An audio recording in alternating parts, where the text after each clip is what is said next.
যেই ঘরে আমার আব্বা বাস করত, আমার আব্বা আমার 30 বছর আগে রাইখে গেছে। আমার আব্বা 10 বছর 5 বছর আগে আমার এতিম বানাইয়া চলে গেছে। আমার মাও মৃত্যুর পদযাত্রী।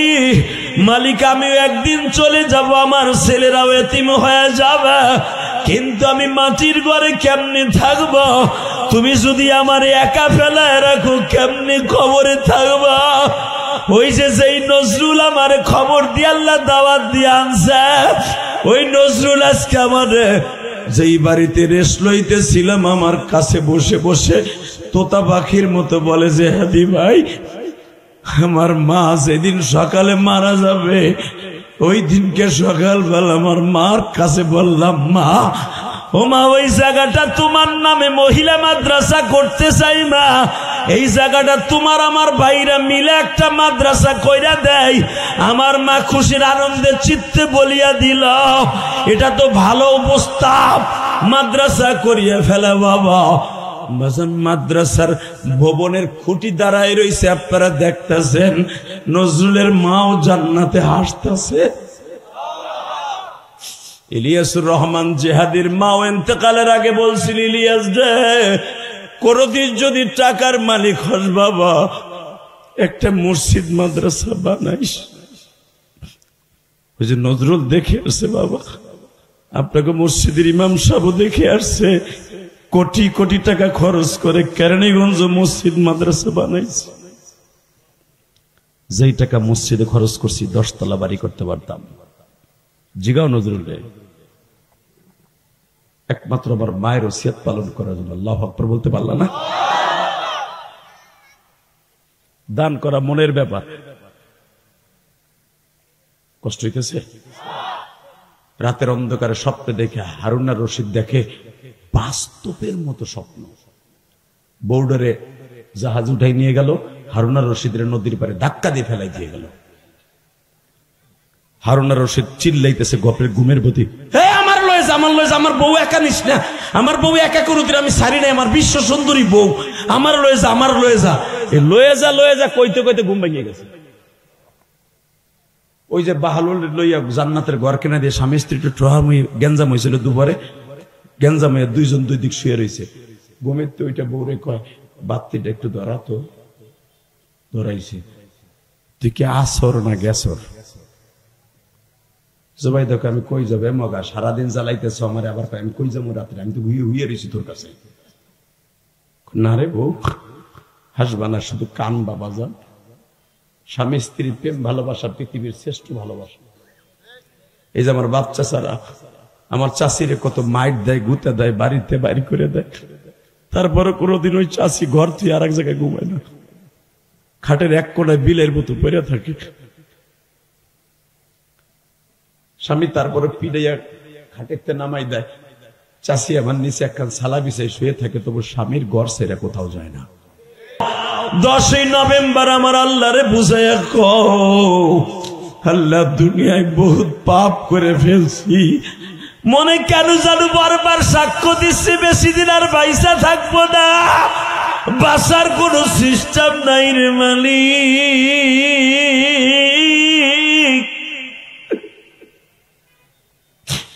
যেই ঘরে আমার আব্বা বাস করত, আমার আব্বা আমার 30 বছর আগে রাইখে গেছে। আমার আব্বা 10 বছর 5 বছর আগে আমার এতিম বানাইয়া চলে গেছে। আমার মাও মৃত্যুর পদযাত্রী। মালিক, আমিও একদিন চলে যাব, আমার ছেলেরাও এতিম হয়ে যাবে, কিন্তু আমি মাটির ঘরে কেমনে থাকব? তুমি যদি আমার একা ফেলায় রাখো, কেমনে খবরে থাকবা? ওই যে যেই নজরুল আমার খবর দিয়ে আল্লাহ দাওয়াত দিয়ে আনছে, ওই নজরুল আজকে আমার যেই বাড়িতে রেস্ট লইতেছিলাম আমার কাছে বসে বসে তোতা পাখির মতো বলে যে, হাদি ভাই, আমার মা যেদিন সকালে মারা যাবে, ওই দিনকে সকালবেলা আমার মার কাছে বললাম, মা, ও মা, ওই জায়গাটা তোমার নামে মহিলা মাদ্রাসা করতে চাই মা, এই জায়গাটা তোমার আমার ভাইরা মিলে একটা মাদ্রাসা কইরা দেয়। আমার মা খুশির আনন্দে চিত্তে বলিয়া দিল, এটা তো ভালো প্রস্তাব, মাদ্রাসা করিয়া ফেলে বাবা। মাদ্রাসার ভবনের খুঁটি দাঁড়ায় রয়েছে, আপনারা দেখতেছেন নজরুলের মাও জান্নাতে হাসতেছে। ইলিয়াসুর রহমান জিহাদির মাও ইন্তেকালের আগে বলছিল, ইলিয়াস রে কোনদিন যদি টাকার মালিক হস বাবা, একটা মসজিদ মাদ্রাসা বানাইস। বাহলুল বলে, বাচ্চা এমন দেশে যাবেন ভিসা পাসপোর্ট নাই, ঘরে ঘুমাবেন খাতা বালির সাথে লয়ে যাইতেছেন না। আপনার মতো পাগল আর ছাগল এই দুনিয়ায় নাই। কি কইলি তুই? মরার উপরে খারাপ? হ্যাঁ, আপনি যখন এই দেশ থেকে, ইরাকের থেকে আপনি ইরানে যান, কতগুলা সৈন্য সমন্ত্র লয়ে যান, কয় হাজার হাজার সৈন্য সমন্ত্র আমার ডাইনে বামে থাকে। আপনি যখন যান, পান খাওয়ার পিকদানিটা স্বর্ণের তাওয়ার একজনে ধরে। বাদশা আপনার তাবু গাড়েন গরমের থেকে বাঁচার জন্য, গোলাম বান্দি আপনারে বাতাস দেওয়ার জন্য, সাথে থাকে 1-150 কত মানুষ থাকে, কত খাট পালং থাকে।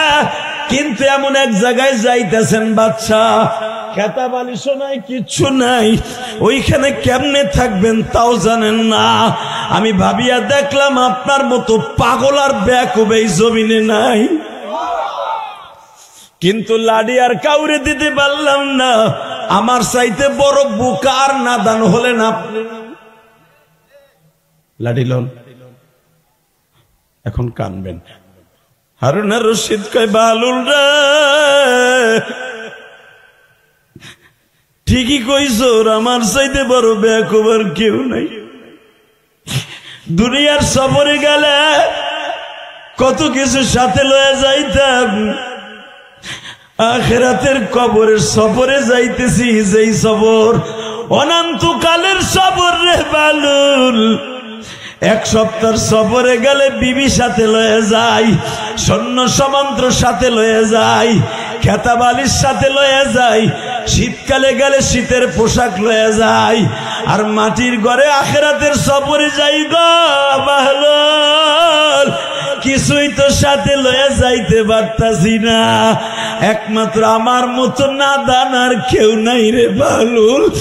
আমি আর এই স্বর্ণের খাট চাই না। হে কলিজার ভাইরা আমার, চোখের পানি ফেলা এখন কান্দা। যখনই বলছে মালিক রে, বাচ্চা হারুনার দপ্তরে সারাদিন ডিউটি করতে হয়, রাতে একটু সময় পাই, তোমার কুদরাতি পায় সেজদা দেই। ও মালিক, আমার বন্ধুর সাথে সারাদিন ঘুরতে হয় রাজ্য কাজে, তুমি যে রাজ্য লইয়া বসে আছো, রাত 3টা-2টার সময় সবাই যখন ঘুমায়, তখন আমি সেজদায় বসে তোমারে ডাকি। বাজান, এইভাবে যখন বাহলুল চিল্লায়, হারুন আর রশিদ ভিক্ষুকের মতো দাঁড়াই রয়েছে বাহলুলের দরজায়। এত বড় বাচ্চা ঘুমায় রয়েছে বাবা রে, আর চাকর হইয়া বাবা আজকে মৌলার প্রেমে পাগল হইয়া চিল্লায়। হারুন আর রশিদ দরজায় দিয়ে ডাক দিছে, বাহলুল দোস্ত দরজা খাল। দরজা খুলিয়াই বলে, বাচ্চা তুমি তো এই রাত্রে আমার দপ্তরে আসার কথা না। বাহলুল রে, তুই যে 100 টাকা মাটি দিয়ে ঘর বানাইছিলি নদীর পারে, ওখান থেকে আমার একটা ঘর দে। তুই যে আমার বউরে 1 টাকায় দিছিলি, বাকি ঘরগুলা যে আছে একটা ঘর আমারে দে। সঙ্গে সঙ্গে বাহলুল কয়, 99টা বিক্রি হয়ে গেছে, একটা বাকি ছিল, এটাও তোমার বউর কাছে বিক্রি করে দিছিলাম। এ হারুন, আর কইতেকা দিব? তোমার বউ তো জান্নাতে, তোমার কইতে দিব? আল্লাহু আকবার বলা। হারুন আর রশিদ কয়, আমার বউ যে জান্নাতে গেছে, রাত্রে স্বপ্নে দেখছি, তুই জানলি কেমনে? আরে টিকিট আমি দিছি, আমি জানবো না? আমি টিকিট কাউন্টার মাস্টার। বাহলুল, তোর পাও ধরছি, আমি বাদশাহে পাও ধরছি, কেউ দেখতেছে না, আমার একটা দে, আমার একটা দে। বাহলুল বলে, জীবনের চান্স একবারই আসে। আল্লাহু আকবার, জোরে বলেন। আলা ইন্না আউলিয়া আল্লাহি লা খাউফুন আলাইহিম ওয়ালা হুম ইয়াহজানুন।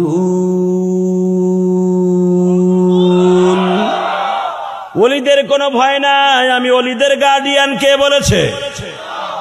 ওই ওলিদের সাথে যাদের সম্পর্ক থাকবে বাবা, সরমনার মাঠে যায় দেখো আল্লাহর পাগলগুলি যারা বাবা রাত 3টার সময় মাওলার জিকির আরম্ভ কইরা দেয়, তাদের কেউ ধইরা রাখতে পারে না। উজানের মাঠে যায় দেখো, শর্ষিনার মাঠে যায় দেখো, যারা হক্কানি পীরের মুরিদ আছেন বাবা, তাদের কাছে যায় দেখেন একজন আল্লাহর বলি ও রাত্রে ঘুমায় না বাবা, কারণ জানে এতগুলা মুরিদ আমার পরে ডিফেন্ডেড। এরা আমল আমার কাছ থেকে আমল নিয়ে জান্নাতে যাবে, আর আমি পীর যদি জান্নাতের কথা বইলে আমি নিজে আমল না করি, মৌলাই আমার জাহান্নামের খাটিয়া বানাবে। মৌলার ভয়ে বাবা চিল্লায় আর কান্দে। সরমনার মাঠে যারা গেছেন 20-25 লাখ মানুষ বাবা, এতগুলা মাঠের মধ্যে চিল্লায় আর কান্দে। কেন কান্দে জানেন? একমাত্র মওলারে পাইবার লাগিয়া। আমি আপনাদের 2টা পাও ধরে বলে দিয়ে যাই, ঠিক একদিন বাহলুল হারুন আর রশিদের দরজার পাশে বসা, মারহাবা বলেন। এমপি মন্ত্রীদের সবাইকে রূপার টাকা, কেউ হীরের টাকা, কেউ স্বর্ণের টাকা দিয়া সবাই তো দায়িত্ব দিচ্ছে রাস্তাঘাট করতে, কলেজ মাদ্রাসা করতে। তোরে লাডিটা দিলাম, আমি লাডি দিয়ে কি আরবো? কয়ে তোর মতো যে বোকা আছে, বেকুব আছে, তারে দিবি। তোর মতো যে বলদ আছে তারে দিবি। বেকুব যখন তখন একটা ঠাট ফুট হয়ে ওঠে, তারে দিবি। দিলটা নরম দেখতে চাই। আল্লাহ ওয়ালাদের খেলা আল্লাহ ছাড়া কেউ জানে না।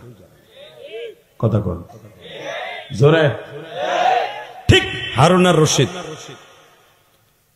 রশিদ যখন পাগল হয়ে যাবে আল্লাহর প্রেমে, অসুস্থ হয়ে গেছে, মৃত্যু শয্যায় সজ্জিত, সে মনে করতেছে আমি আর বাঁচবো না, মরে যাব। মৃত্যু শয্যায় সজ্জিত, মাথা ব্যথা, পেটে ব্যথা, কিডনি সমস্যা হয়ে গেছে, আর বাঁচবে না, নারী বড়ি পচে গেছে। বাহলুলকে ডাক দিছে, ডাক দিয়ে কয়, কিরে তোরে যে এত বছর আগে লাডিটা দিছি, লাডিটা তুই কি আমার বন্ধুত্বের কারণে রাইখা দিছস? তুই কেউ দেশ নাই? কারে দেব? আমার সাথে বেকুব কেউ পাই না, কেউ দিতেও পারি না। আপনারা কইছেন একজন বেকুব বলদরে দিতে, না আমার থেকে বলদ আর কেউ পাই না, দিতেও পারি না। ও তাহলে তুই লাডিটা রাইখা দিছস, ঠিক আছে, আমি মরার পরে দেখছি। বাচ্চা কই যাইতেছেন? কই আর যামু? দেহস না কিডনি মিডনি বাদ হয়ে গেছে, নারী বুড়ি পয়সা গেছে, ডাক্তাররা বলতেছে আমি আর বাঁচবো না বেশি দিন। ও কোন দেশে যাবেন? মরার পরে কই দেয় আখিরাতের দেশে যাই, তুই জানোস না? তা ওই দেশে যাবেন, ভিসা পাসপোর্ট আছে তো? লিল্লাহি তাকবীর। ভিসা পাসপোর্ট আছে? এই বেটা মরার পরে ভিসা পাসপোর্ট লাগে নাকি? দুনিয়া লাগে। কয় কি ভিসা পাসপোর্ট ছাড়া ওই দেশে যাবেন কেমনে? ও তাহলে ভিসা পাসপোর্ট নাই? আচ্ছা ঠিক আছে, আপনি যেই ঘরে এই যে স্বর্ণের খাটে ঘুমান, স্বর্ণের প্লেটে খান, মাটির ঘরে যে ঘুমাইবেন ওই ঘরের লেগে একটা ল্যাপটপ নিছেন তো? হেই বেটা কবরে কেউ ল্যাপটপ নাইনি, আমার বাপও মাটির ঘরে ঘুমানো, আমিও তো মাটির ঘরে যে ঘুমামো। খালি পাগলের মতো আর বলদের মতো কথা কয়, এর লেগাই তো তুই বলদ বিলায় লাডিটা দিছি করে। বাহলুল বলে, বাচ্চা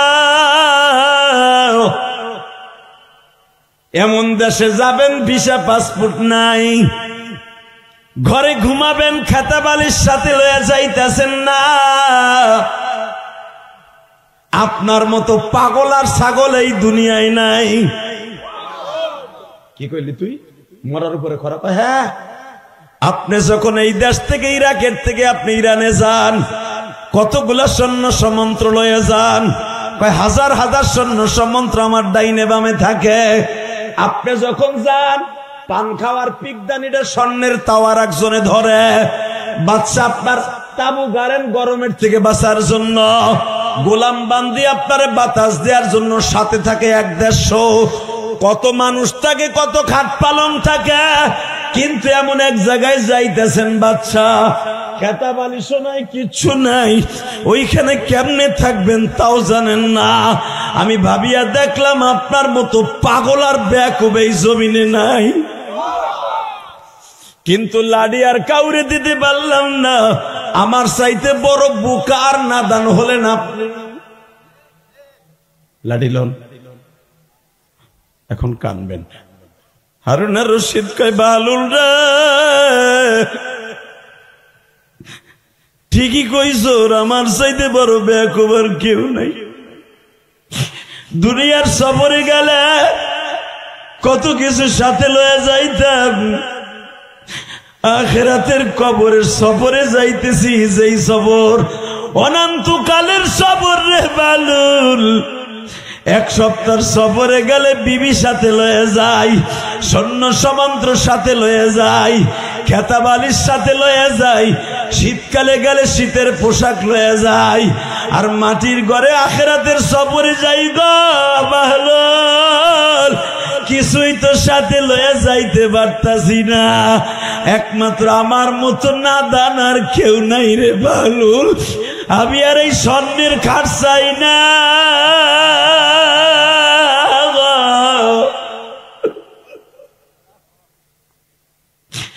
আমি আমার মওলার বন্ধু বানাইয়া যাইতে চাই। বাহলুলের কাছ থেকে বিদায় নিয়ে আপনারা জানেন গো বাবা, হারুন আর রশিদ ইন্তেকালের আগে বাবা মওলার পাগল হইয়া ঘরের থেকে বাইর হয়ে যায়।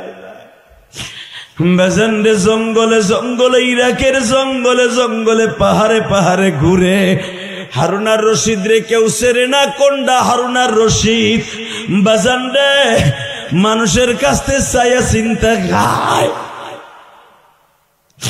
বেশি ক্ষুধা লাগলে গাছের পাতা চাবাইয়া খায়। আজকে শোয়ারও জায়গা নাই, ঘুমেরও জায়গা নাই। আজকে মসজিদের, ইরাকের মসজিদের বারান্দায় যাইয়া হারুন আর রশিদ মুয়াজ্জিনরে বলে, মুয়াজ্জিন সাহেব আজকে একটু মসজিদের বারান্দায় আমি শুমু। মুয়াজ্জিন বলে, আমার কমিটির নিষেধ আছে। আর হারুন আর রশিদের নিষেধ আছে, বাহিরের লোকরে মসজিদে শুইতে দেওয়া যাবে না। হারুন আর রশিদ বলে, আমি যদি এখন পরিচয় দেই ও পাগল হয়ে রাস্তায় দৌড়াবে। নিজের জীবনকে ধন্য, গৌরবকে, অহংকারকে ধুলায় মিশাই দিয়া আজকে আমি হারুন আর রশিদ পথের ভিখারি হয়েছি। মওলারে পাইবার আশায় পরিচয় দিমু না। আল্লাহু আকবার জোরে, আল্লাহু আকবার জোরে, আল্লাহু আকবার জোরে, আল্লাহু আকবার জোরে, আল্লাহু আকবার জোরে। যে নিজের মিটাই দিয়া মওলার প্রেমে পাগল হইতে চান, অহংকার দূর করে না। হারুন আর রশিদ মুয়াজ্জিনের কাছে পরিচয় না দিয়া বাবা বলে, আমি একটু এই যে মসজিদের যে মিনার আছে নিচে ঘুমাই না।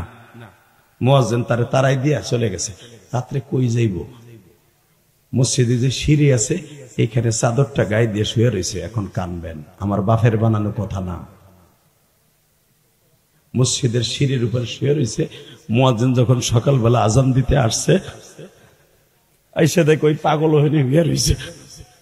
মসজিদের ওয়ালের সাথে এমন বাড়ি মারছে মাথায়, তোর না করে গেছিলাম, তুই হুইছিস কে? হারুন আর রশিদ তাহাজ্জুদের সময় কয়, ও মাওলা, যে হারুনের পিছনে শত শত সৈন্য সামন্ত থাকতো, আজকে হারুন রে একটা মুয়াজ্জিনে গুতা দিয়ে মাথা ফাটাই দিছে। তোমার কি দৃশ্য ভাল লাগে না আল্লাহ? আমি রাজপেশার চাইরা ভিক্ষুকের রাস্তা ধরছি, তুমি দেখো না? বাজান রে, আল্লাহর কুতুব ইমাম থানভী রাহমাতুল্লাহ তার কিতাবে লেখা, আল্লাহু আকবার জোরে বলো। মুয়াজ্জিনের মাইর খাইয়া যখন মাথা ফাইটা গেছে, বাহলুলের কথা মনে পড়ে গেছে। এ হারুন আর রশিদ, যারা মওলার পাগল হইতে চায় রে, ভিতরের থেকে অহংকার দূর কইরা মাওলার পাগল হইয়া রাস্তায় ঘুরতে হবে। মুয়াজ্জিনের মাইর খাইয়া রক্ত বাইর কইরা যখন আল্লাহর সাথে বাবা কথা কইতেছে, ওই জামানার সবচাইতে বড় বুজুর্গের কাছে রাতের অন্ধকারে স্বপ্নে দেখায়, হে ওলি রে,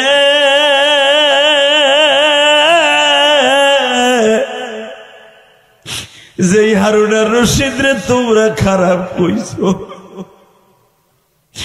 সবকিছু ছাইরা দিয়া মাওলার প্রেমে পাগল হইয়া মুয়াজ্জিনের হাতের মাইর খাইয়া এখন রাস্তায় রাস্তায় ঘুরে। বাবা, আল্লাহর হুকুম, আল্লাহর কুদরত বোঝা যায় না, বলেন তো আল্লাহু আকবার। রাস্তায় রাস্তায় ঘুরে হারুন আর রশিদ যখন মারা যায় কেউ জানতো না যে এটা হারুন আর রশিদ। ওই জামানার বুজুর্গের কাছে ইলহাম আসলো, হারুন আর রশিদ রাস্তায় পড়ে মরে রয়েছে, জানাজা কর। পৃথিবীর মধ্যে যত বড় জানাজা হয়েছে হারুন আর রশিদের সেরকম জানাজা হয়েছে। জোরে জোরে জোরে জোরে জোরে জোরে। বাজান, এই দুনিয়া থাকার জায়গা না, কথা বল না কেন? লাকাদ খালাকনাল ইনসানা ফি আহসানি তাকওয়িম। বান্দা, আমি তোরে সবচেয়ে সুন্দর চেহারা দিয়ে বানাইছি। এই চেহারাটা আমি জাহান্নামের কয়লা দিয়ে পোড়াবার জন্য না, তোর এই চেহারাটা জান্নাতের পানি দিয়ে ধোয়ার জন্য বানাইছি। ফামান ইয়ামাল মিসকালা যাররাতিন খায়রান ইয়ারা ওয়া মান ইয়ামাল মিসকালা যাররাতিন শাররান ইয়ারা। যাররা পরিমাণ নেক আমল করবি তাও তোর অ্যাকাউন্টে থাকবে, যাররা পরিমাণ বদ আমল করবি তাও তোর অ্যাকাউন্টে থাকবে। আল্লাহু আকবার জোরে বলতে পারলেন না? আমি আপনাদের দুটো পাও ধরে বলে দিয়ে যাই, জীবনে কয়দিন বাঁচবেন কয়দিন মরবেন আমি জানি না, কে কখন মারা যাবেন আমি জানি না। আমার জন্ম দুঃখিনী মা মাত্র 29 বছর বয়সে মারা গেছে। আমার মা আমার কাছে কোরআন শরীফ পড়ছে, আমি আমার মায়ের শিক্ষক। আবার বাসে আর বেশাব, আবার মাদ্রাসায় ভর্তি করে দিয়ে, আবার মা যদিও আলেমের মেয়ে, দুইটা মেয়ে ছিল আমার নানার, কোনো ছেলে ছিল না, খুব আদরের মা আমার নানার নানির। আলেমের মেয়ে এত গুরুত্ব দেয় নাই, কোরআন শরীফ তেমন একটা ভালো করে পড়তে পারে নাই। আগের জামানে এরকম ছিল। বাবা, আমার মা আমার মাদ্রাসায় ভর্তি করে দিয়ে বললো, ইলিয়াস রে, আমি কোরআন শরীফ ভালো করে পড়তে পারি না, তুমি আমার পড়াও। হ্যাঁ যুবক, তোর পাও ধরছি, তুই যদি কোরআন শরীফ পড়তে পারো, সে তালবেলিম বাবারিয়া তোমরাও যদি পড়তে পারো, মহিলা মাদ্রাসার মায়েরা, তোমরা তো খাদিজুল কুবরা মহিলা মাদ্রাসায় পড়বা, তুমি নিজে এখান থেকে ক্লাস করে যে তোমার মায়ের তোমার বাবারে কোরআন শরীফ পড়াবা, এর বিনিময়ে তুমি জান্নাত পাবা। আল্লাহু আকবার জোরে বলতে পারলা না? আমার মা আমার ছাত্রী, আমি 12 বছর ইলিয়াস, এখন কান বিজুবক, তোর পাও দুইটা ধরছি, পৃথিবীতে মার মতো দরদি কেউ নাই, মার যে দরদি কেউ নাই। এই যে কলেজের বন্ধুরা তোমরা যে আজকে ওয়াজ শুনতে আসছে, যায় দেখবা, তুমি যদি বিবাহ করে থাকো সবাই ঘুমায়, একজন মাত্র দরদি যায় দেখবা জানলা খুলে বয়ে রয়েছে। এই যে চেয়ারম্যান যায় দেখবা, তার চেয়ারম্যান হওয়ার পিছনে তার মায়ের অবদান সবচেয়ে বড়।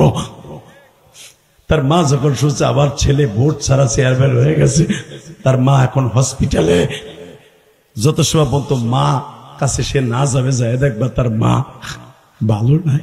যেই চোখ দিয়ে আপনার জাহান্নামের ভয়ে মা বাবার কথা মনে করে যার চোখ দিয়ে পানি পড়বে, তার মা বাবা কোনোদিন জাহান্নামের আগুনে জ্বলবে না। আর আপনি মায়ের জন্য কাঁদবেন, আপনার সন্তান একদিন এরকম এক ওয়াজে বয়ে কাঁদবে। আপনি কাঁদবেন না, কোনোদিন আপনার সন্তান কাঁদবে না। আপনি দান করবেন না, কোনোদিন আপনার সন্তান দান করবে না। আর পিডাইলেও দান করবে না। কথা কন না কেন? তাকানে দিকে। আমার মা মাদ্রাসা থেকে আইসি একদিন, আমার মা আমার তুমি আমার একটু পড়াও তো। আমি চাই দেখি আমার মার পরে একবার গলত পারেই না, কি পড়ে মা?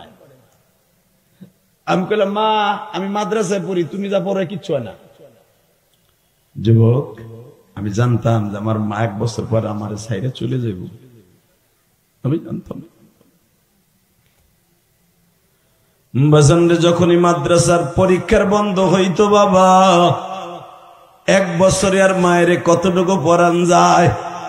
আমার মা বোনরা যারা আমার ওয়াজ শুনছেন গো মা, আল্লাহরে সাক্ষী রেখে বলছি, মা বড় বড় লম্বা লম্বা যে সেফারা ছিল, পড়ছেন না চেয়ারম্যান সাহেব? এখন তো কায়দা পড়ায়, এই লম্বা লম্বা সেফারা গুলা আমার মায়ের আমি মুখস্থ করাইলাম বাবা। এরপরে আমার মায়ের আমপারার সূরা পড়াইলাম, সহি শুদ্ধ ভাবে আমার মায়ের পড়াইয়া আমার মা আজকে আমার সবক শুনায় ফাতিহা আলাম তারা পর্যন্ত সহি শুদ্ধ ভাবে পড়াইয়া। মাদ্রাসার ছেলেদের মতো তোর হয় না বাবা, কিন্তু যতটুকু যেইভাবে পড়লে নামাজ হয় আমার মারে শিখাইলাম। আইন হা গইন কফ হা, হায় হাওয়াজ হায় হুত্তি, আমার মায়ের শিখাইলাম বাজান শিখাইয়া। এরপরে আমি বললাম, মা এবার এইভাবে পড়ো। আমার মা আমার কাছে তেলাওয়াত করে আর কান দেয়, আমি একদিন মাগরিবের পরে মায়ের ক্লাস করাইতে বসছি, দেখি আমার মা শুধু কান্দে আর কয়, ইলিয়াস রে বাজান কি জন্য আমি তোর মতো পড়তে পারি না বাবা,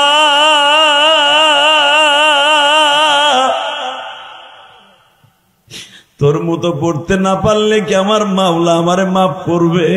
আমি বললাম মা দুনিয়ার সব কিছু শিখছো, কোরআন শরীফ সহি শুদ্ধ ভাবে শেখো নাই মা, কুত্তার দাম আছে তোমার দাম নাই, আমার হুজুর কইছে। আমার মা জাহান্নামের ভয়ে আমারে বলে, ইলিয়াস রে আমারে তুই পড়া বাবা, কবরে যাই মার খাইতে রাজি না। ও মা যারা আমার ওয়াজটা শুনছেন মা, এই কালিয়াকুর গাজীপুর ওয়াজে বসে বলে গেলাম গো মা, আপনি পড়তে পারেন নাই, আপনার মেয়েটারে পড়াইন গো মা, আপনি পড়তে পারেন নাই, এই মাদ্রাসায় আপনার ছেলেটারে হাফেজ বানায়েন মা। আমার মা আমার কাছে 1 বছর কোরআন শরীফ পড়লো, মাদ্রাসার ছুটিতে পড়িয়া বাবা আমি মাসে মাসে মার জন্য বাসায় আসতাম, মারে 2 দিন 3 দিন সবক পড়াই আবার মাদ্রাসায় যাইতাম, আবার আইসা দেখতাম আমার মা পড়ে না, দেখি মা অভিনয় করে। আমার মা আমার সবক দেয়া বাবা প্রতিদিন আসর বিকাল মাগরিবের টাইমে পড়তো। আমার মা বুঝা ফেলছিল আমি দুনিয়ার সফর শেষ করে কবরে চইলা যাব।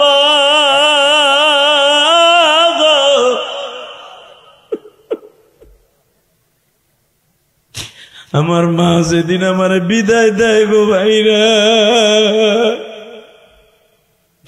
আমি একাধারে 3 মাস বাড়িতে ছিলাম। আমার মা কয়, তুই মাদ্রাসা যাবি না? মা মাদ্রাসার ডাইলের পানি ভালো লাগে না, আমি খাবো না, আমি খাইতে পারি না, আমি খাইতে পারবো না। আব্বাই কথা শুই না আমার মায়ের কঠিন মারা মারছে। মাইরা অনেক বকছে আমার মায়ের, তোর পোলা মাদ্রাসা যায় না কে? আবার মা তো মায়ের খেয়েও আমারে ডাইকে ঢুকে ভাত খাওয়াইতো। আব্বা মারতো, মাদ্রাসা যায় না দেখে। যুবক ভাই, মার ওয়াজটা যে আমি কেন করি এত তোরা জানিস? আমার মার মতো এত আদরের মা তোদের আছে কিনা আমি জানি না। সবার মাই সবার কাছে দামি, তবে আমি জানি তোমাদের মার জন্য বেশি বেশি কাঁদবা। তোমাদের মা যদি কবরে চলে যায় মায়ের হক আদায় করবা কাইন্দা কাইন্দা, জোরে কোন আল্লাহু আকবার। সবার মা সবার কাছে দামি। পৃথিবীতে অসুস্থ হোক আর সুস্থ হোক, মার মতো দামি পৃথিবীতে কোন জিনিস নাই। আজকে কেন ওয়াজটা করতেছি? মায়ের ওয়াজ। আমার নজরুল বারবার বলছে, হুজুর আপনি মায়ের ওয়াজটা বেশি করবেন। আমার মায়ের জন্য এই মাদ্রাসাটা করা, আর মাদ্রাসাটাও মহিলা নয়। আর পৃথিবীতে ওই যুবক কোনোদিন জাহান্নামে যাবে না, কোনোদিনও সে পয়সার অভাবে মরবে না, কোনোদিনও বেঈমান হয়ে মরবে না, যার অ্যাকাউন্টে মা বাবার দোয়া আছে। আলহামদুলিল্লাহ বলো তো দেখি, আল্লাহু আকবার জোরে বলো তো। চেয়ারম্যান তার মার খেদমত করতেছে হসপিটালে, দুনিয়ায় কিচ্ছু লাগবে না, তার টাকা পয়সার দরকার নাই, মার লাস্টের দোয়াটাই দেন। কষ্ট হইতেছে, কেউ উঠবেন না এখন। হে কলিজার যুবক, আয় তোর পাও দরবাজ কেন? আমার মা শেষ কথা আমারে বললো, তুই আমারে এত জ্বালান জ্বালাস, তুই মাদ্রাসায় বাড়িতে আসলে আর যাইতে চাস না। হে তুই মাদ্রাসায় ভর্তি হয়েছিস কয়দিন, আর কামাই দিবি কয়দিন? তোর আব্বাই যা আমারে মারে তোর জন্য, তুই তো পলায় থাকস, যা আমি তোর কাছে কইয়া গেলাম, তুই আমার এত জ্বালাস, এমন একটা দেশে চলে যাবো আর আমারে খুঁজে পাবি না।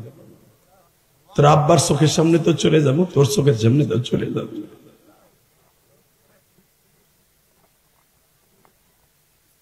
তোর বাপ দেখ আজকে আমার মাইরা কি করছে। তোর আব্বাই আমার মারার কারণে আমি অনেক কষ্ট পেয়েছি, কিন্তু একদিন আসবে তুই মা মা কয়ে চিল্লাবি আর কাঁদবি, আমি আর পাবি না। তোর কারণে তোর আব্বার মায়ের খাই বকা খাই। যুবক ভাই, অনেক যুবক আছে তার মায়ের গুতা খায় তার বাবার কাছ থেকে, একমাত্র তোমার কারণে, তোমার অসভ্যতার কারণে। তোদের পাও ধরে বলে যায়, ভাই তোর কারণে তোর মায়ের বকা খাওয়াইস না। আমি ইলিয়াসুর রহমান জিহাদের কারণে মা বকা খাইছে। আজকে মা মা কয়ে চিল্লাই। মায়ের ওই ঋণ শোধ করার জন্য কোটি কোটি টাকা খরচ করতেছে আল্লাহর রাস্তায়। আমি মায়ের ঋণ আমার গায়ের চামড়া দিয়েও যদি শোধ করতে চাই, সম্ভব নয়, সম্ভব নয়, সম্ভব নয়, সম্ভব নয়। কোটি কোটি টাকা তো দূরের কথা, মাদ্রাসা মসজিদ সারা দুনিয়া বানাইলো, মায়ের এক ফোঁটা দুধের ঋণ আমি শোধ করতে পারবো না। তোরাও পারবি না ভাই। আয়, আজকে কথা বলার এবিলিটি আল্লাহ আমারে দান করছে, তাই তোদেরকে বুঝে যাই। রসুল খালি বারবার মার ওয়াজ করতে বলছে, আমি মার ওয়াজ কি করবো, আমারই তো মা নাই। বাজান, আমি দেখতেছি আপনাদের চোখ ভরা পানি। পৃথিবীতে আমার নবীর মতো মা ভক্ত কোন নবী দুনিয়ায় যত আসছে বাবা, সব নবী তো মা বাবার ভক্ত। ইব্রাহিম নবীর বাবা চির জাহান্নামী, ইব্রাহিম নবীর মা চির জাহান্নামী বাবা। লূত আলাইহিস সালামের মা বাবা চির জাহান্নামী, ইউনূস নবীর মা বাবা চির জাহান্নামী বাবা। শুধু আমার দিকে তাকাবার চোখের পানি ফেলাইয়া কাঁদবা বাবা। দুনিয়ার অধিকাংশ নবীর মা বাবা জাহান্নামী। আমার নবীর মা বাবা সম্পর্কেও বাবা মতনৈক্য আছে। আমিনা আব্দুল্লাহ নবীর ইন্তেকালে, নবী হওয়ার আগের থেকেই মারা গেছে। কেউ বলে নবীর মা বাবাও জাহান্নামী বাবা, কারণ তারাও তো কালেমা পড়ে মৃত্যুবরণ করে নাই। কয়েকজন ইমাম দুর্বল হাদিস দিয়ে বলেন নবীর মা বাবাকে আল্লাহ নবীর খাতিরে মাফ করে দিছে, কারণ এই দুনিয়ায় তারা ঈসা নবীর ধর্মের পরে ছিল। এই মতনৈক্যর পরে বোঝা যায় নবীর মা বাবা হয়তো কিয়ামতের মাঠে মাপ পাবে। আর এক রাওয়ায়াতে পাওয়া যায় বাবা, যারা দলিল দেয় নবীর মা বাবা জান্নাতে যাবে। আল্লাহু আকবার, জোরে বলো। আমার নবী মদিনায় হিজরতের পরে যখন জানতে পারলেন ইব্রাহিম নবী জাতির পিতা, মুসলমানের সমস্ত জাতির পিতা, তার মা বাবা জাহান্নামে যাবে, চির জাহান্নামে। লূত নবী এত বড় নবী, নূহ নবী এত বড় নবী, তার মা বাবাও জাহান্নামে যাবে। আমার নবী আয়াত নাযিল হওয়ার পরে চিল্লাই চিল্লাই কান্দে আর কয়, মালিক রে, আমি দুনিয়ার সব নবীর বাদশা, আমার মা বাবা জাহান্নামে যাবে, আমি নবী সহ্য করতে পারবো না। আমি যদি তোমার প্রিয় বন্ধু হই, আমার মা বাবা যখন মারা গেছে, আমি নবী তো তখন বাপরে জীবনে দেখি নাই, মাকে দেখছি 6 বছরে। আমি তো তখন নবী না, আমার মা বাবা কি ছিল আমি জানি না। তবে আমি তোমার কাছে একটা দাবি রেখে যাই, এ কালিয়াকুর গাজীপুরের যুবক ভাইরা, 10ই নভেম্বর আমার মাওলারে দেখায়া দিবা।